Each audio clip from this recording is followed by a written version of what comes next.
Humidus podcast.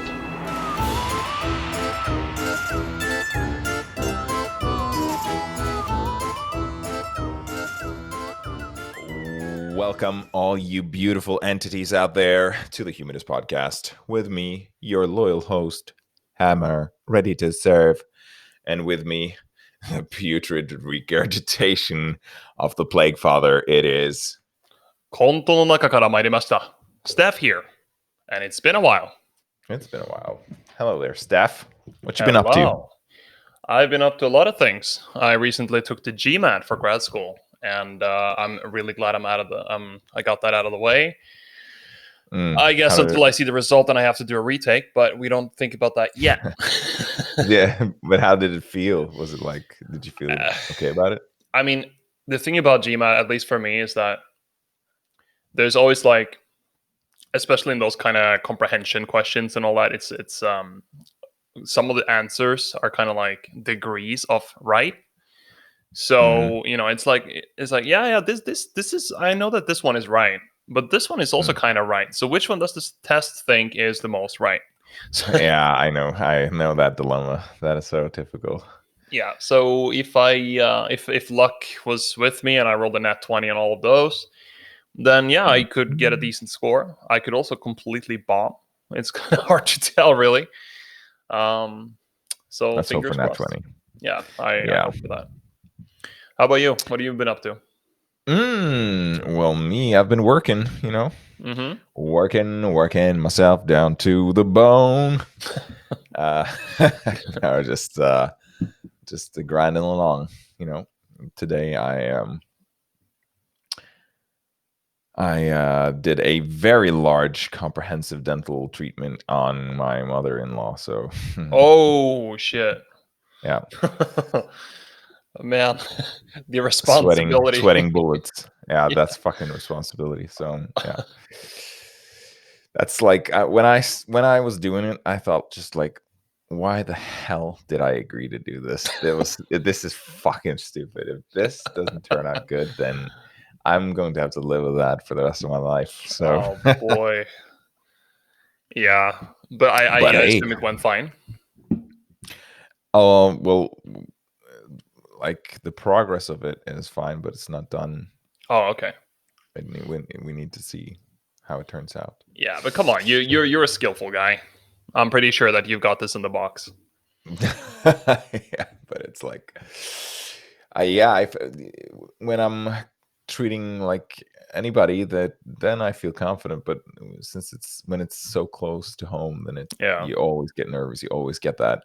What if I fuck this shit up? And it's not, to be honest, when you're a dentist, it's a lot about precision, and you can fuck things up with just moving a millimeter to the left or right. Yeah, you know, it's I can imagine. It's not very. You don't have large margins. Yeah. So and especially you feel this very acutely if you're tired, or you know, you just don't have the day. It's not the day to day. You know. Yeah.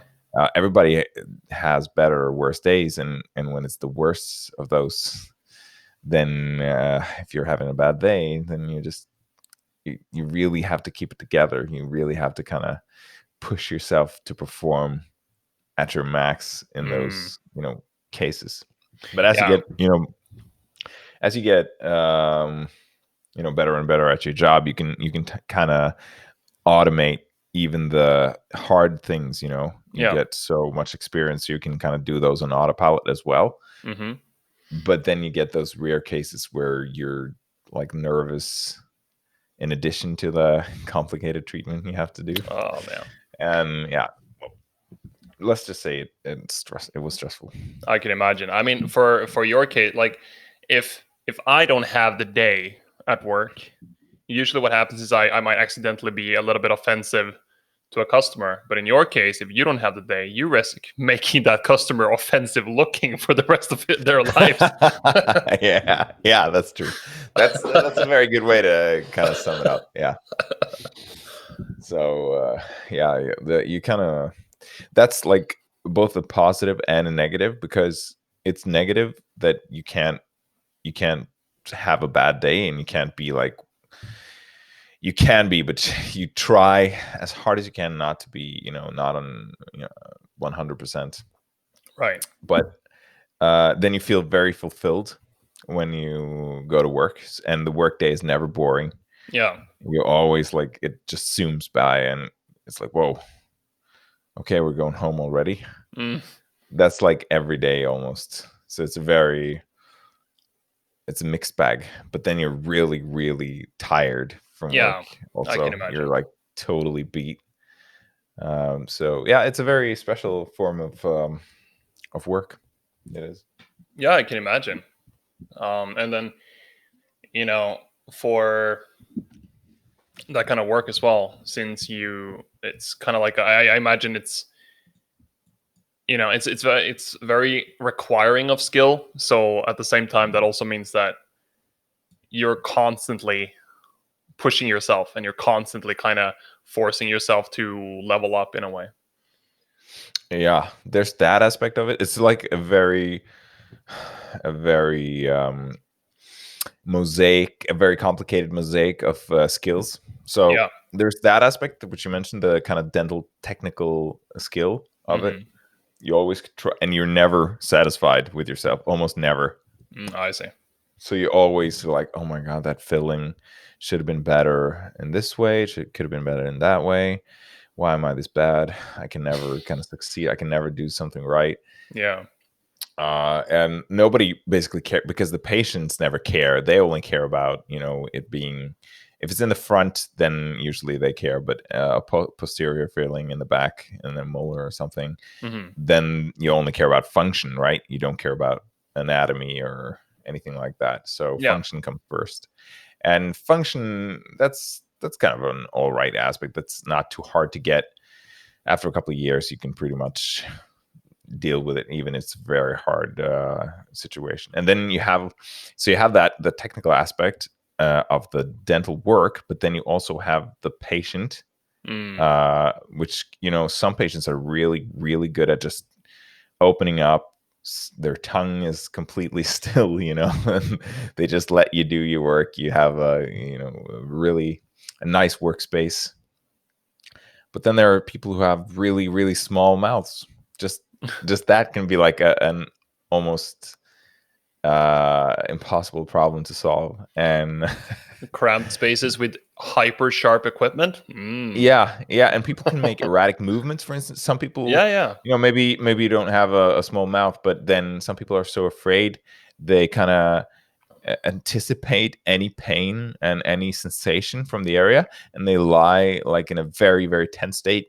And if they feel just anything, just a little smidge, they just jerk, like go and then you're like, did it hurt? Do you want me to put some more anesthesia? And Mm. they're like, no, it's okay. And then you're like, why did you fucking jerk your head? I almost cut your tongue in two, I almost Suddenly, fucking sliced your face in half. I just, I just imagine you, like you're just like, oh, uh, did it hurt? And they're like, oh no, that's okay. And then you're just like, all right. And then you put more anesthesia. You put them under. You're like, nurse, fetch me the servitor's prosthesis, prosthetic tongue Yeah. immediately. Stat him. Satum. Yeah, I'm kind of I'm kind of an apothecary actually, in the 40K sense, I feel like. No, but I could go on. I mean, I could do a podcast on just this subject, I think. So I Probably, yeah. think we'll need to go. I think we'll need to save this for later. Let's just say that. But today we're going to talk about the Night City Wire, the new episode, Yeah. right? Yeah, yeah, yeah. um, I mean, it's kind of because related because that's also people being modified and, yes, you I know, feel, yeah, that's right. I mean, dentistry is kind of like, it's one of those medical or aspects of medicine where you actually do use a lot of kind of foreign biomaterials. Like implants, tooth implants. yeah. They are, titanium screws basically that you anchor within your jawbone. So in about like 20 years time, would you be able to replace my jaw with a metal one? No, not your jaw. I don't know. Maybe in 20 years, I don't know. Maybe we could kind of 3D print a perfect jaw for you. Ooh. I know that people do 3D printing of segments of a jaw. They scan.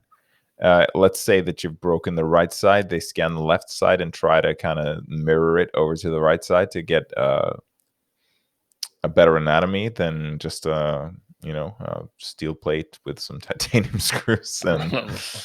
And I think that they have some success with that, but it's I not large guess. scale yet.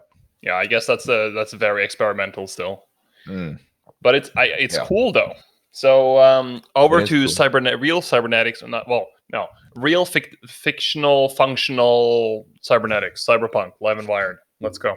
Oh yeah, yeah. So this episode was really good. I feel we Yeah, got to see a lot. First segment was Rides of the Dark Future, where we got to see just this assortment of vehicles, and I mean, I was it looked great. It looked really nice. I'll be honest and say that I only saw the trailer.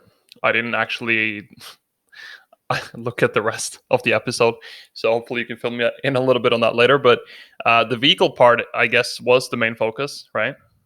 Yeah, So yeah. The vehicle part was the main focus. So they collaborated with a lot of yeah. They did some serious research for this. yeah, I saw that part. I saw. Yeah, And Keanu Reeves contributed as well with his motorcycle special. he did. That I think that's He's pretty cool. he's such a nice guy. I mean, He's so he's cool almost too. like yeah, and he's almost like a little bit socially awkward Yeah, in that little scene. He's like he doesn't even own his celebrity status, you know. He's like, yeah, I'm just a dude, you know, yeah, just standing here. Yeah, it's really cool, you know, that you guys wanted to use our bike. And, like he's so humble. yeah, yeah. uh, but yeah, so the first segment is about the cars. Right. Um, I saw them, and that was they're almost I going mean, a little bit like a GTA 5 kind of spin on it. I felt with all of the I don't know, yeah, like yeah, yeah, yeah. the I different vehicle classes and the extensive amount of cars and categories and stuff and customization and shit they put into it. yeah, They went it's fucking, and I love that it's not just like let's say 20 random car brands and stuff that they really, like you said, they put kind of some categories on it. yeah. So you have like the economy, the executive, like a rising kind of uh, exclusivity almost of the types of car, the general kind of segment. Yeah. And I love that they have they have like the heavy duty and like the what was it? Not the executive, but the There was like uh, sports car and or a race yeah, like car the or sports something, car. and then there was the hyper class. Yeah, like yeah, right, the hyper. Um, so I feel that they're building a very nice kind of. This is a part of their world building with segments, Yeah, and that's really a super good sign with regards to the attention to detail in this game. yeah, and another thing I noticed is like one thing I've really grown fond of over the years is when interior like cockpit views are Mm, done really well and detailed, like all the meters and the gauges are working as it would in real life, and you can really feel like you're actually turning on an engine with like power and all these things. mm, That does so much for me. And No Man's Sky was a game that really did a good job with that for me. And it's one of the mm, part that looked enticing for me in Squadrons. And then I saw it here with the first car they ever showed. You could also see that, when they showcased the driving for the first time. But now, when you saw more of the driving and different kind of interiors and stuff as well, I mean, I'm not actually a car guy, but in this game, I'm gonna be a car guy. You know? yeah, and there are a lot of cool designs. It seems like they borrowed from like multiple eras of car design, Yeah, like from reality. And mashed it up with a really nice like cyberpunky feel. Um, And I also think that it reflects kind of the social layers of a Night City and of like the world, Yeah, for sure. which is yeah. I mean the kind of buggy, a little. They're supposed to be car models that are upscale and downscale also, Hmm. as I understood it. So you can like find a car that is very doom buggy, very like ratchety, almost just scrap metal just hanging off of it, Like bolted together. And like the boys made it. yeah, almost like the voice. We're having some, willed its power to drive into existence by believing, you know. They're like, Uh, lots of speed and lots of DACA. yeah, right. So yeah, you have that version of it, and then you have the super like technological, sleek looking style of the same car model. Yeah, and do you remember the short clip you see of one of the hypercars where you sit in it and like the what do you call it, the hood or like the roof inside is actually completely solid, but then once you get inside of it, it just kind of opens up as if it was like it becomes see-through, so it becomes Yeah. a window. Like all these things, I don't know how to. I'm not a car guy, like I said, so I don't know how to put this into words properly. But it looked sick. It just so it's a Yeah. perfect blend of Yeah. like reality, like real design, and kind of like what you said, the more cyberpunky. And I think that does a lot for the feel of it. Yeah, yeah, me too. And also the decision to go uh with like gas engines and not electric, Yeah. also I feel adds to like the dystopian feel, you know, of the like the cyberpunky futuristic style, that it's not actually electric, it's the gas powered. Yeah. True. True. So And they maybe make like for better sound design as well. mm, So, it's a but lot I more mean, fun. Okay. which car do you think you're gonna? I mean, obviously, we talked about how our first playthroughs were gonna be. Both of us were gonna do Yeah, Corpo, right? yeah. So does that mean we're I'm kind of still like we're gonna go for executive? yeah, I think that it'll be like some sports car executive. I feel that so jumping a little bit ahead to I don't know if you saw the styles. Did you? The fashion? Just some of it, but not. I think that's around where I stopped. I heard it was gonna be there, but I didn't actually see any of it. So please enlighten me. Yeah, so you're gonna have like different kind of fashion styles in Night City. Yeah. Um and I think that corpo will have like a, if you want to be a typical corpo, then you need to have like a neo militarism style, which Ooh. is yeah, which is like really really cool. I mean, Are we all gonna be the a commissar? yeah, that's it's very much like that, or it's kind of simplistic in a way Yeah. also, but that's definitely like executive. It's going together with the executive cars. But Uh, if we're gonna actually, bring the words of the emperor, we kind of yeah, need something ostentatious, don't you feel?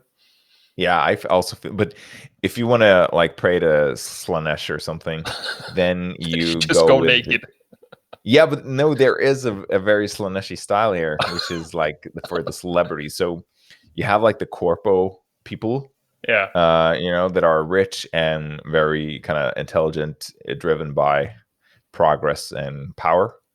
Yeah. Um, and then you have like the celebrity type of people, and they drive the sports cars. They drive the like ultra high end, over the top luxury cars, and they also have a certain style which is called neo kitsch. Yeah, that's the one I'm looking at right now because Yeah, I found a poster that has the categories side by side. So it's like anthropism, kitsch, neo-militarism, and neo-kitsch. And I guess the neo-kitsch right, is the. right, right.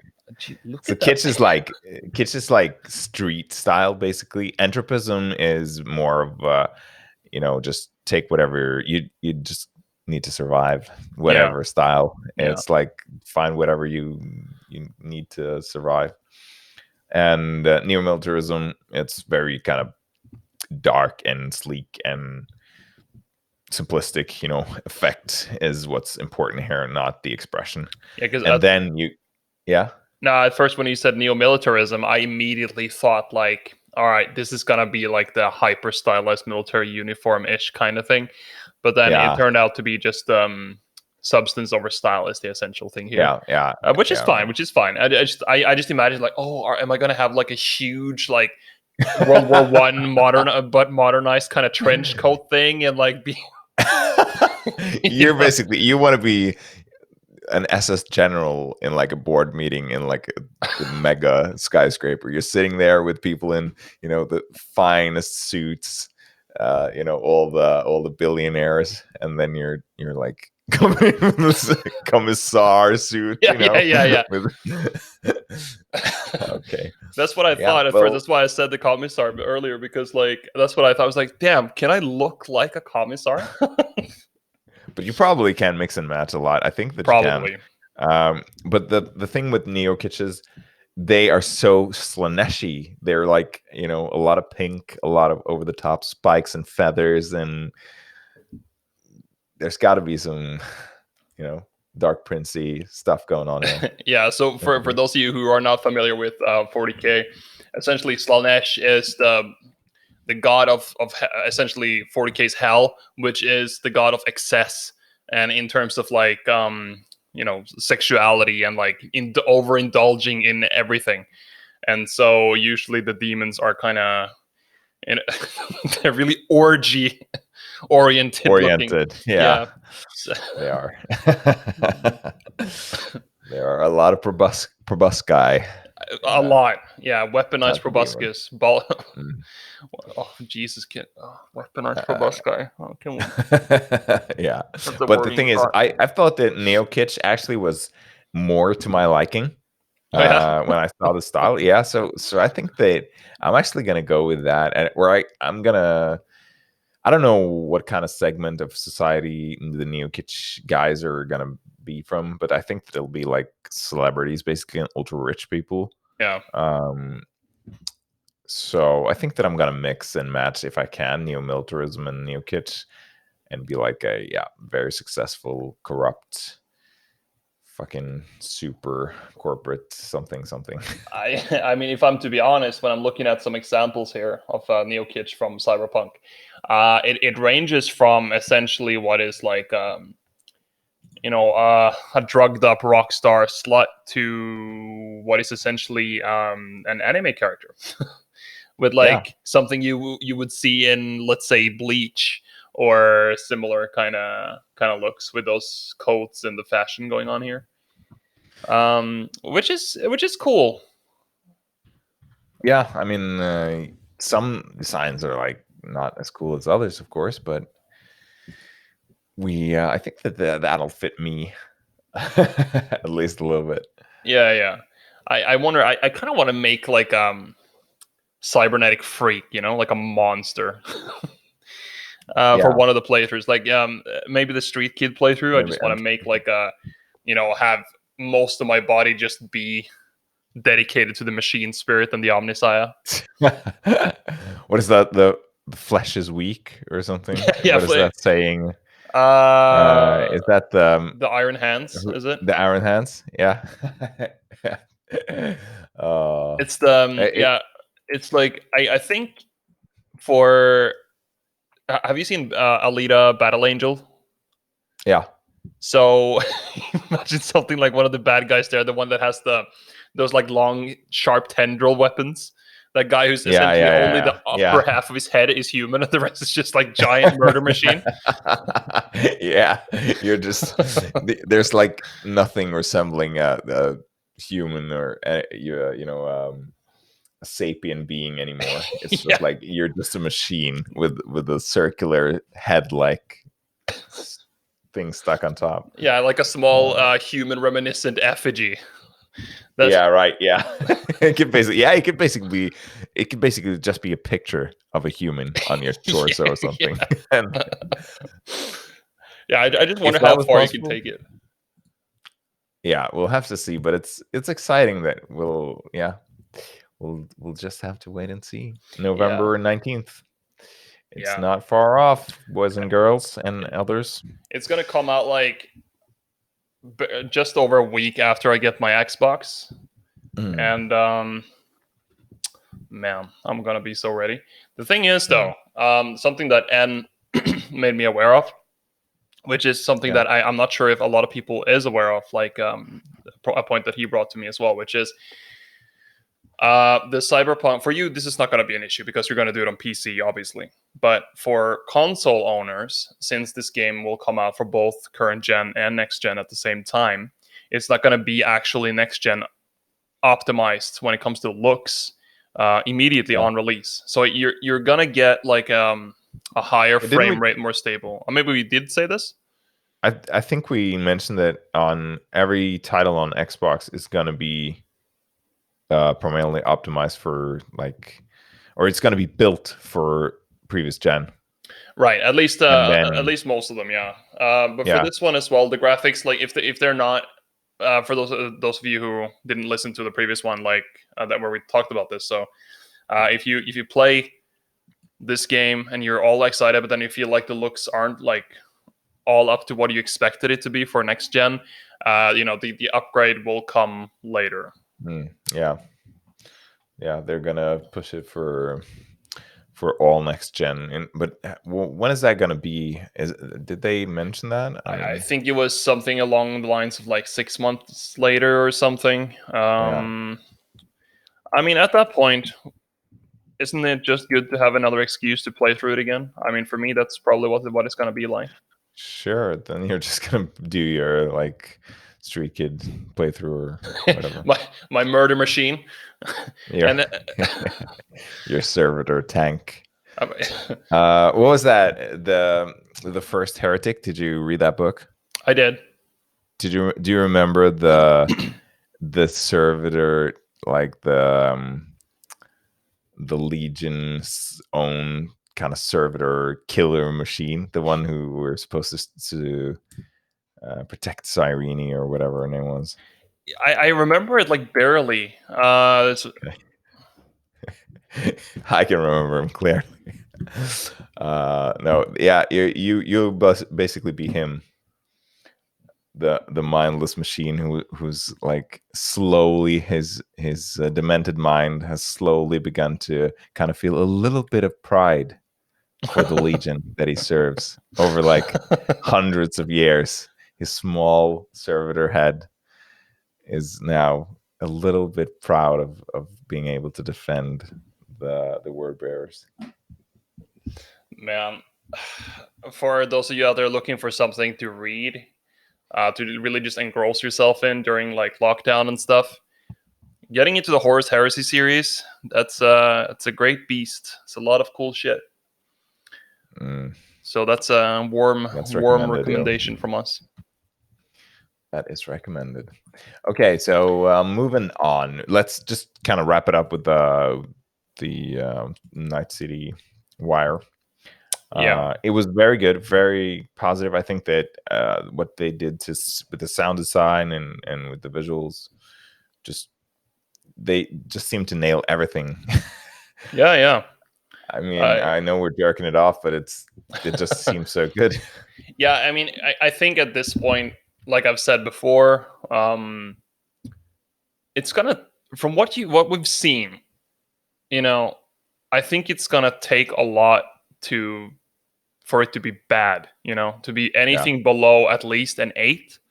I have a feeling it's gonna be 9s and 10s everywhere. Mm, Even if the story, let's say, even if the story doesn't hold up as much as we think, chances are the gameplay and just the side quests and just experiencing the world is gonna make up for it.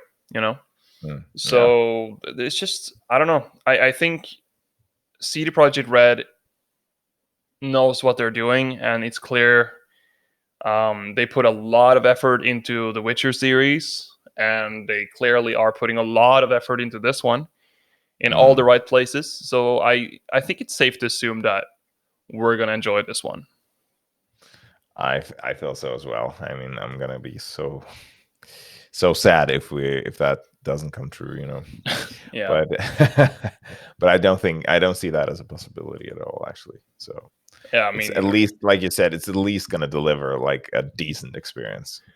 Yeah, and if all else fails, if it turns out to be a fucking dumpster fire, at least we're gonna have one hell of a rant on the podcast and make some really Oh yeah. fire content. So Then it's going to be ranty time. yeah, It's going to be ranty, and then we'll beg Kay to reset the universe so we can have another go. I mean Yeah, he just switches hours with a parallel universe where the game succeeded, and we're good to go. Everything we can else just is equal. he just bumps us into that universe where everything else is completely the same, but then the game was a success. Yeah, just the game. That's the only difference. Yeah, but I mean, Kay can do stuff like that. We can just ask him. It's not a big deal. Yeah, on the admin PC. Yeah, on the admin. he'll do it. He'll bring out the console. Yeah, And just, okay, guys. he just he presses the tilde key on the universal keyboard. Yeah. Just an omnipotent text line appears in front of everybody. Okay. Well, all jokes aside, we have picked up on some rumors that Toby Maguire and Andrew Garfield could return in the next Spider-Man movie. Yes, like the Into the Spider-Verse live action. Please give me Yeah. more. Please, please, please. Yeah, we love the cartoon one, the animated one. Didn't we?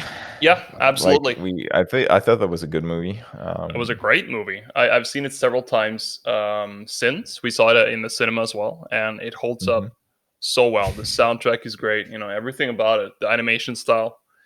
Yeah, And the antagonist. Imagine if Nick Cage comes in as Spider-Man Noir, the real live action too. Yeah, that would be really, that would be funny. Nicolas Cage is on a roll lately. But I mean, I loved Peter Maguire's Spider-Man. Andrew Garfield was okay. I feel that some aspects of his character was really Spider-Man-y, like typically, like I always imagined the Amazing Spider-Man how he would be. Yeah, I agree. Even though I know that people don't necessarily gush over him, or the movies that he starred in.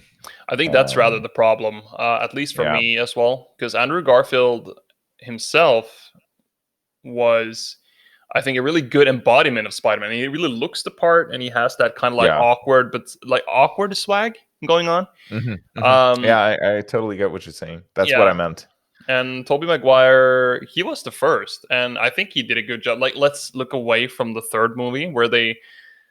Yeah. I mean, we can do a whole episode on what went wrong with that one and why, because not all of it is apparently the director's fault. There's a lot of studio interference going on as well. Yeah.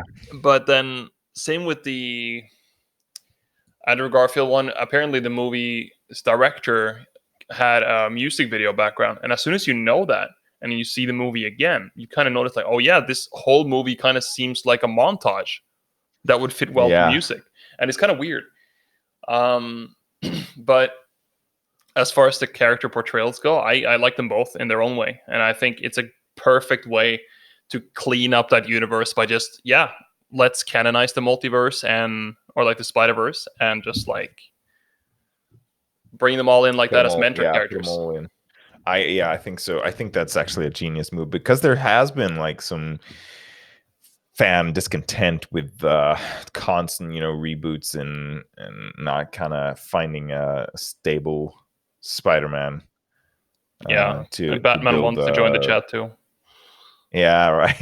Yeah, that's so true.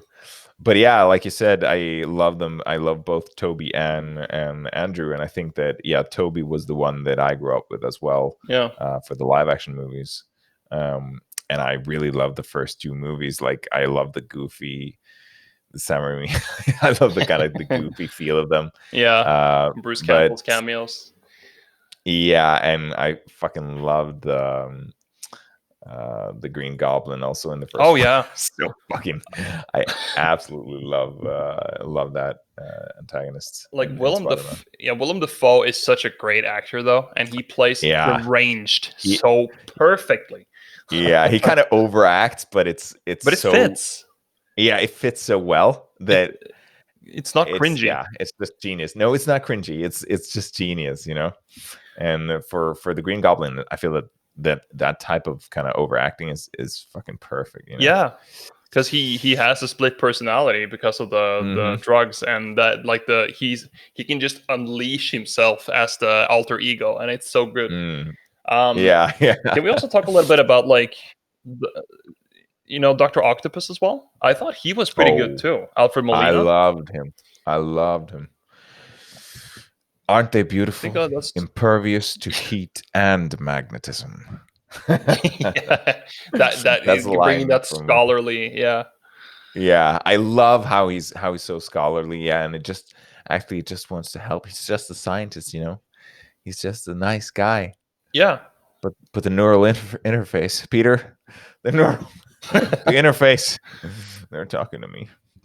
Yeah, but I love him as an antagonist as well, and just even though it's a little bit goofy, Yeah, of course. it works so well, especially when you're a little bit younger. I feel Yeah. that growing up with it maybe kind of nostalgia ties to the memories, but I Um, really loved those two, at least the two, but I didn't like the third one. So yeah. To be fair, it's not been that long ago since I rewatched the Toby Maguire Spider-Man 1 and 2 because like, I've been during the time when I flew a lot to and from Japan, right? You have essentially 10 to 12 hours on a plane. You have an in-flight entertainment system that has all kinds of movies. So I decided, all right, let's watch those. I haven't seen those in a while, right? mm, And they surprisingly held up quite well. There were really, yeah, it's been a long there's like time since I've seen it. there's some scenes that are of course a little bit like a little bit cheesy and stuff like that, but overall it Yeah, was a like lot of fun and I just your enjoyed them. friendly neighborhood Spider-Man. Yeah. Up And up it's, and away, web fly. yeah, Shazam. Yeah, yeah, I yeah, don't want to fight you, Flash. I yeah, don't want to fucking fight you, Flash. You fucking big douchebag. yeah. Oh my god, that movie. And the way the Green Goblin says him, he says him really cheesy, like can't catch this. Yeah, And then he yeah, throws like some bomb or something. yeah. And it's just, and Toby's like, whoa, you smell, Grandpa. Dialogue is so cheesy. Oh, dude. I mean, like Uh, the one scene that really catches you off guard in the beginning and at the end of the Tobey Maguire movie is his monologue statement at the beginning. That one is really like, oh no. But if you yeah. bear with that, because he's like, "Who am I? You really want to know?" It's just so poorly Yeah, delivered. It's just like, yeah, yeah. I know, oh, I know. it's like goosebumps in Uh, all the wrong ways. But if you bear with that, you get a movie with a lot of that has a lot of fun with itself, and it has a lot of heart. it does. Um, It does have a lot of heart, and I also love the kind of introduction, the coming of, not coming of age, but the introduction to Spider-Man. How he gets his powers and how he's shy and not can't get Mary Jane, can't do nothing. yeah, And then suddenly wakes up after a fever dream, being bitten by a spider, fucking all ripped, yeah. doesn't need his glasses anymore. I don't know, I just felt that was such a cool start to the series. Yeah, Um, and it's Even though part of they the took charm some of the liberties. characters too, of Yeah, course. yeah. But when you have the multiverse kind of thing, it kind of canonizes those liberties because you can just do so Yeah, much right. variations. So It's do you genius. think Tobey Maguire's Spider-Man will have unlimited web supply, from, and because he produces the web himself and not through the canisters? Could be. I How do you think they'll mean, rationalize it? how do you think they'll tackle that? Considering that Miles had invisibility and produces electricity to like shock venom in his Yeah, body, I don't think it's too far fetched that they're probably gonna make it just like ew, kind of like that kind of like throwaway yeah. line. But Miles is like the most OP. He has the most OP like spider powers, right? I guess so, yeah. Miles, because since he was bitten by a different species of spider, I guess, and I think Mm. that's cool though. Yeah, But yeah, totally. I wonder if they're gonna I bring in love some that other they're mixing Spider-Man it as up. well. I'm kind of curious Well, about that. just yeah, that's and there's also rumors that Jamie Foxx is gonna do Electro. Yeah, yeah, yeah. No, isn't that confirmed? Or no, it's confirmed that he's Is it? gonna. It's confirmed that he's in the movie, but I don't. Yeah, I don't know if it's confirmed that he's Electro. no, but But that would that's be like the cool. speculation. Yeah, I think he actually did like a cool portrayal, even though a lot of people hated him in that. I thought he was Uh, cool in a way, but a lot of it was due to poor direction as well. I think. yeah, but I think that like yeah, the misunderstood fan, Yeah, that's such a oh Spider-Man, oh my god. Just that's like the goofy shit I love. but he also had that Oh really, really cool, ominous kind of soundtrack as well, which I remember. Which is yeah, kind of like back to the almost like a music video. ominous dubstep. Yeah, exactly. Like ominous kind Yeah, of dubsteppy kind of vibe going when he uses his electric powers. And yeah. that I thought that part was actually quite cool, and he becomes a little bit intimidating. But Oh, for um, sure. so yeah, I mean, if they under better direction, which I assume Spider-Man 3 is going to have, um, I think it's going to be good. I think that they can do more justice for the character as well as they can make a good comprehensive way to actually add in all the different Spider-Man and have Miles show up. I'm really excited for that too. Um, Hmm. so it's shaping up. I'm really excited for Spider-Man 3 as opposed to a lot of the other upcoming Marvel movies because I feel like they are more, we know so little about them, and it's a lot of them are about completely new characters. So I feel like it's a little bit, we don't know what to expect. Hopefully they'll be good, but you know they're unknown, and I feel like Spider-Man is still one of the staple from the old team, and Oh, for sure. it's yeah. I also hope this is the one. Yeah, I'm also like getting this. This is my one to watch. Yeah. Black Widow I think is gonna be cool as well, but then it's been put on hold for so many times now, so I just hope that it'll eventually come out. Mm, I hope that they don't push it yeah. again. No, they. I mean, movies that are pushed and recut and reshot, they're often not. Uh, they don't end up in a good place. Oh, but I don't think this one was reshot and recut. It's just it was pushed because of the pandemic. Oh yeah, So just they wanted to release it at a better fiscal timing. yeah, I believe it was supposed to come out at first during May, but of course that was like during the worst of it. So that's understandable that they pushed it, and then it was supposed to come out I think October, like this month, Mm, and then they pushed it again to May next year, and then right, right. everything else got pushed too. Like Dune, which I was looking forward to, got pushed to fucking Oh yeah, right. That's right. that got pushed They like put November Dune or as October well. next year as well. And it's just like I'm just bro, that was the one movie I was really looking forward to this year, and damn, I wanted to Mm. succeed. So of course I know it's necessary and all that, but man, I don't really care that much about Tenet. But Dune was like my hype movie for the year, and Yeah. but It'll, anyway, it'll probably be as good. Those who wait doth not wait for nothing. Steph, those wise words once said are not by an old waiting in man. vain. Yes, I They am do aware. not. Yes, but The do Emperor you want to steal my tell us result. because this month is October, no? Yeah, we're gonna continue the Spooktober segment. I assume that's what you were getting at. Yes, that's what I'm getting at. So last time you talked about the music box house in Majora's Mask.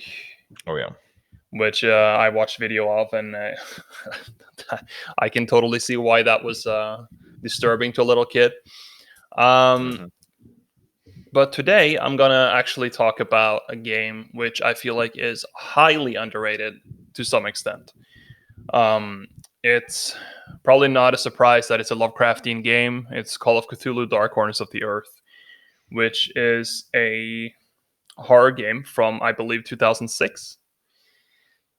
And the thing about this game, it has a lot of jank, a lot of jank, a lot of AI that doesn't work as intended a lot of the times. But it also, like, especially the first segment of the game where you're in the city of Innsmouth, which is one of the most like famous places of the Lovecraft mythos. Um, it's so atmospheric. It's one of the best atmospheric kind of experiences I've had in a game in recent memory, because like it does so much to make this place feel so uninviting, and there's just like that looming kind of unknown dread. There's something really off about the city. Mm, It's sure. dark and it's dilapidated, it's dirty, and it's a fishing village, right? And like all the villagers have this uncanny sort of like slight hint of like fishy looks to varying degrees. And some of them have like really bubbly voices. Like they're all really unfriendly towards strangers, because you play as this private investigator who goes there to investigate a disappearance. And essentially, you come there on this shitty bus. This is like the 1920s, and there's really shitty bus, and you get off there, and every person you ask, they're just like, "No, never heard about it. Get away from me, stranger." They're all like that. And Yeah, so I played this with Dank, and we did this thing of where course. this is just kind of like the start of our horror journey in a way, where we played the horror games together. Where I was the one who was doing the actual controlling and stuff, while he was my navigator, because my sense of direction was terrible, and he would help me, like, do all the puzzles and shit, while I did the actual, like, the playing. And there's a lot of stories in this game, but the very first segment, you just explore around Innsmouth, slowly uncovering that there's a lot of messed up shit going on. There's this esoteric order of Dagon, which is like controlling the city. And Dagon, of course, is one of the Lovecraftian sea gods. Yeah. And the thing is, in this game, we came across, like, we at the first, you don't have any weapons, and that was one of those really disempowering kind of. It was the first time I played a horror game where I didn't have a weapon. Mhm. So you just have to sneak around, and you're always moving into places where you're not supposed to be, and you have not only the villagers, but you also have this unknown creature that's stalking you, because sometimes you see what the creature sees, and it's following you from the rooftops and stuff. And then it's dark, right? So you can look up to the rooftops, and in a very few instances, if you look up really quickly to the right spot, you can see something like um, flashing above or like rushing above the rooftops really quickly. Oh. And then we eventually come across this house, which like the clues lead you to this man who is seemingly normal. He hasn't really gotten on terms with the Order of Dagon, and so you go to him. You go to his house to try and ask him questions. And the thing is, you're greeted by his daughter Ramona, and her dad is not home. So she says, like, "Oh, but feel free to wait around the house in the meantime until he comes back." So you enter the house, and like she's lying on her stomach, like in the middle of the living room, and then she's painting, or like she's drawing. And if you look closely at the picture book, you can see that it says like me, dad, and mom. And there's like these simple figures, and then her and her dad looks normal, but then the mom is this like monstrosity. And you're and you're just like, what? If you interact with her, you're like, "What are you drawing, Ramona?" And she says something like, "Oh, pictures of mommy and daddy." And you're like, "Oh, okay." Uh, and then you kind of like, "So where's your mommy, Ramona?" "She's in the attic. Daddy says mommy bites, so I can't go see her," or like something like that. You're like, "Oh, okay." And we're like, "Fuck!" We just feel everything manly about us shrinking, right? And it's so atmospheric too. So we kind of course, you go up the stairs and you find the entrance to the attic. And there's this like lock slit in the door. It's a reinforced door, by the way. Mhm. Um, and there's like this slit, like you see in To the prison cell attic. doors. Yeah, yeah, yeah. Yeah. That, and then you Just just, screams go up here. yeah, and of course you have to do it because horror game and movie logic. Oh yeah. So you just like you open that slit, right, and you look inside there, and you don't really see much. Uh, and then suddenly it comes this jump scare where something just like barges through the door and knocks you over, and you just hear these it's just like rushing down the stairs, and then you just hear like the girl screaming, and then she's being like mutilated. You hear all these nasty sounds, and the screaming stops, and then you black out, and we're like, "What the fuck?" Right? And we're 14 at the time, right? And this is Mhm. we're just like, "What the fuck?" And then when the character comes to, you just hear this man sobbing, and you walk down the stairs and you see the guy, like the man you came there for. He's like on his knees in the middle of the living room where Ramona was sitting and painting, and he's holding his mutilated daughter's corpse, right? And you're just like, fuck, dude. Um, and then you talk to him, and he's kind of like, of course, he's sad about it. I don't remember exactly what he said, but he was like, but eventually, this is not your fault. Eventually, this was something that was going to happen. Like, um, I mean, he mated with the monstrosity, so it can't be that sad. yeah, but he was pretty sad because he wanted out, and that's the thing about the whole Okay. Innsmouth mythology, right? In both the Lovecraftian story, The Shadow over Innsmouth, and Yeah. also which at least the initial segment of this game is based on, where essentially the city was going into decline, Mm. economic decline, and the fishing, since it was basically its main industry was fishing, right? And then the main captain and like patriarch of the city, called Obed Marsh, he eventually he discovered some fishmen called the Deep Ones. He encountered them, and then he found out like they offered him um, a lot of gold and riches in exchange for the villagers breathing with the Deep Ones.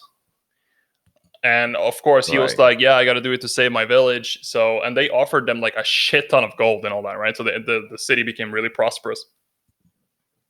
But then what happened was, essentially, when the villagers breed with the Deep Ones, they look like Murlocs, essentially, like more intimidating, bigger Murlocs from World of Warcraft, essentially. Yeah. And at first, the kid looks normal, like human, but then across like the initial, like, let's say 40 years or so of their life, they gradually Hmm. develop more like Deep One like Characteristics. features, yeah. And eventually Yeah. they undergo like a full metamorphosis, and at that point All they right. return to the sea, to the city of Arlia, where Cthulhu and Dagon sleeps, right, to join their brethren. Okay. So that's kind of like the thing here. And the thing is, like, the mom was obviously a Deep One that he was Yeah. forced to breed with, but Ramona, Yeah. of course, is a normal child. No, she will develop into a Deep One eventually, but she doesn't know it, and she's just No. this innocent child, right, like 10 years or so, and the father Yeah. just wants out. He still cares for his daughter, but then the mom got loose. But why does she kill since the daughter led the men up to upstairs, or just because she's like, uncontrollable? I guess it's because it's the Deep One. That particular Deep One is feral. Okay, Because yeah. I'm not really sure if they're like completely feral in the original short story by Lovecraft, but in this one, obviously the Deep Ones you meet are essentially feral. They're Yeah. I guess they're intelligent, but they're hostile towards humans, and So I guess she was just an unfortunate kind of victim of circumstance being in the I way. understand.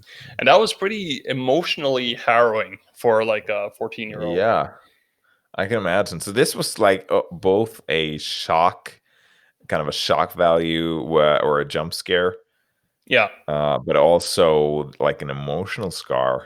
Yes. And Ramona's ghost will show up um, in front of you in places, like at several places later on in the game too, which you don't really know if, because insanity is kind of like also a theme here, so you don't really know if it is a real ghost or if he's just imagining it because he's growing insane.